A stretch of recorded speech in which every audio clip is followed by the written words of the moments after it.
ಮತ್ತೊಂದು ಸರಣಿ ರೀತಿ ರಾಜ್ಯದಲ್ಲಿ ಆತ್ಮಹತ್ಯೆಗಳು ನಡೀತಾ ಇದೆ. ರಾಜ್ಯದಲ್ಲಿ ಕಾಂಗ್ರೆಸ್ ಸರ್ಕಾರ ಬಂದ ಮೇಲೆ ಕಳೆದ 2 ವರ್ಷದಲ್ಲಿ ಸುಮಾರು 2,000ಕ್ಕೂ ಹೆಚ್ಚು ರೈತರ ಆತ್ಮಹತ್ಯೆಗಳಾಗಿದೆ. ಈ ಸರ್ಕಾರ ಬಂದ ಮೇಲೆ ಎಲ್ಲೋ ರೈತರಿಗೆ ಒಂದು ಭಾವನೆ ಬರಕ್ಕೆ ಶುರುವಾಗಿದೆ. ಈ ಸರ್ಕಾರ ನಮ್ಮ ಪರವಾಗಿಲ್ಲ, ನಾವು ಮಾಡಿದಂಥ ಸಾಲಗಳಿಗೆ ಇವತ್ತು ಸರಿಯಾದಂಥ ಮಳೆ ಹಾನಿ ಆದರೆ, ಬೆಳೆ ಹಾನಿ ಆದರೆ ಪರಿಹಾರ ಸಿಗ್ತಾ ಇಲ್ಲ.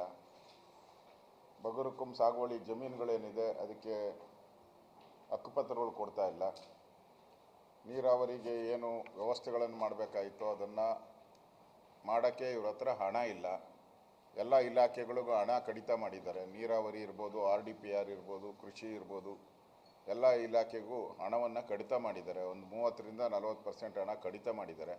ಕೊಟ್ಟಿರೋ ಹಣನೂ ಸರಿಯಾಗಿ ಖರ್ಚು ಮಾಡ್ತಾ ಇಲ್ಲ. ಒಂದೊಂದು ಇಲಾಖೆಯಲ್ಲೂ ಕೂಡ 20%, 15% ಅಚೀವ್ಮೆಂಟ್ ತೋರಿಸಿದ್ದಾರೆ. ಈ ಹಿನ್ನೆಲೆಯಲ್ಲಿ ಇವತ್ತು ಮಂಡ್ಯದಲ್ಲಿ ಮಂಜೇಗೌಡ ಅಂತ 50 ವರ್ಷ ವಯಸ್ಸಿನ ವ್ಯಕ್ತಿ, 55 ವಯಸ್ಸಿನ ವ್ಯಕ್ತಿ ಜಿಲ್ಲಾಧಿಕಾರಿಗಳ ಕಚೇರಿಯ ಮುಂದೆ ಪಾರ್ಕಲ್ಲಿ ಆತ್ಮಹತ್ಯೆ ಮಾಡ್ಕೊಂಡಿದ್ದಾರೆ. ಇದು ಪೆಟ್ರೋಲ್ ಸುರ್ಕೊಂಡು ಮಾಡಿದ್ದಾರೆ. ಕೂಡಲೇ ಅಲ್ಲಿನ ಜನ ಅದು ಗಮನಕ್ಕೆ ತಂದು ಆಸ್ಪತ್ರೆಗೆ ಮಾಡಿದ್ದಾರೆ. ಆಸ್ಪತ್ರೆಯಲ್ಲಿ ಸಾವನ್ನಪ್ಪಿದ್ದಾರೆ. ದುರಾದೃಷ್ಟಕರವಾದಂಥ ಘಟನೆ.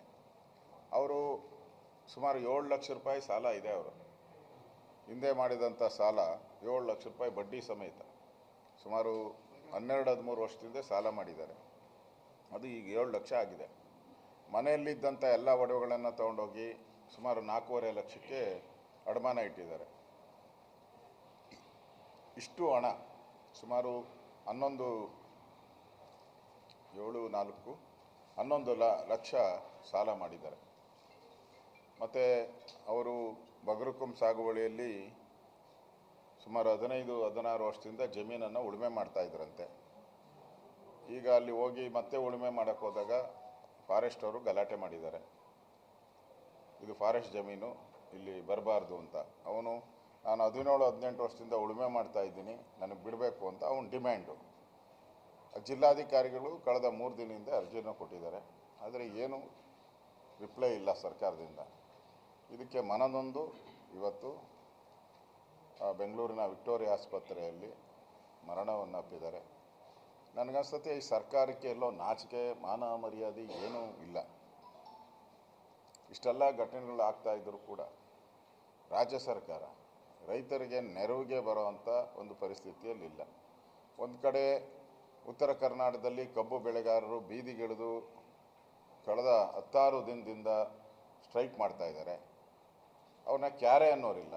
ಮುಖ್ಯಮಂತ್ರಿ ಆ ಕಡೆ ಸುಳಿದೂ ಇಲ್ಲ. ಜಿಲ್ಲಾ ಮಂತ್ರಿಗಳು ಆ ಕಡೆ ಗಮನನೂ ಕೊಡ್ತಾ ಇಲ್ಲ.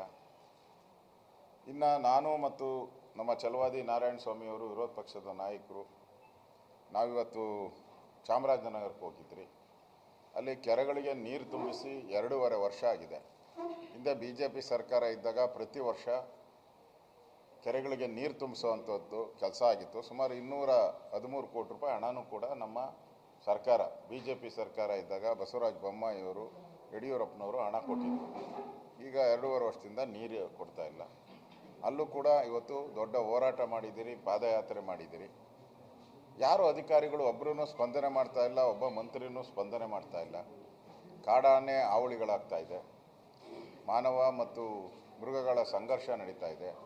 ಅದಕ್ಕೆ ಹಣ ಬಿಡುಗಡೆ ಮಾಡಿ ಫೆನ್ಸಿಂಗ್ ಮಾಡಬೇಕಾಯಿತು. ಫಾರೆಸ್ಟ್ ಭಾಗದಲ್ಲಿ ಫೆನ್ಸಿಂಗ್ ಮಾಡಬೇಕಾಯಿತು.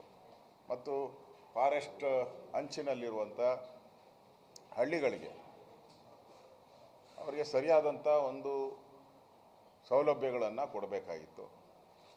ಆ ಸೌಲಭ್ಯಗಳಿಂದ ವಂಚಿತರಾಗಿ ಇವತ್ತು ಒಂಥರ ಬೀದಿಗೆ ಬರೋವಂಥದ್ದು ಕಾಣ್ತಾ ಇದೆ. ಈ ಎಲ್ಲ ಘಟನೆಗಳು ಇವತ್ತು ಕರ್ನಾಟಕದಲ್ಲಿ ಈ ಒಂದು ಆತ್ಮಹತ್ಯೆ, ರೈತರ ಆತ್ಮಹತ್ಯೆ ಆಗಿರುವಂಥದ್ದು ಭಾಳ ದುಃಖದ ಸಂಗತಿ, ಭಾಳ ನೋವಿನ ಸಂಗತಿ. ನಾವು ಕೂಡ ಇಲ್ಲಿ ಮಂಡ್ಯಕ್ಕೆ ಬಂದ್ರಿ. ಜಿಲ್ಲಾಧಿಕಾರಿಗಳು, ನಮ್ಮ SP ಅವರೆಲ್ಲ ಬಂದು ಮಾಹಿತಿ ಕೊಟ್ಟು ಹೋಗಿದ್ದಾರೆ. ಈಗ ಪಾಪ ಅವರೇನು ತಪ್ಪು ಮಾಡ್ತಾರೆ, ಜಿಲ್ಲಾಧಿಕಾರಿ SP ಏನು ಇದರಲ್ಲಿ ಏನು ಪಾತ್ರ ಇರ್ತದೆ.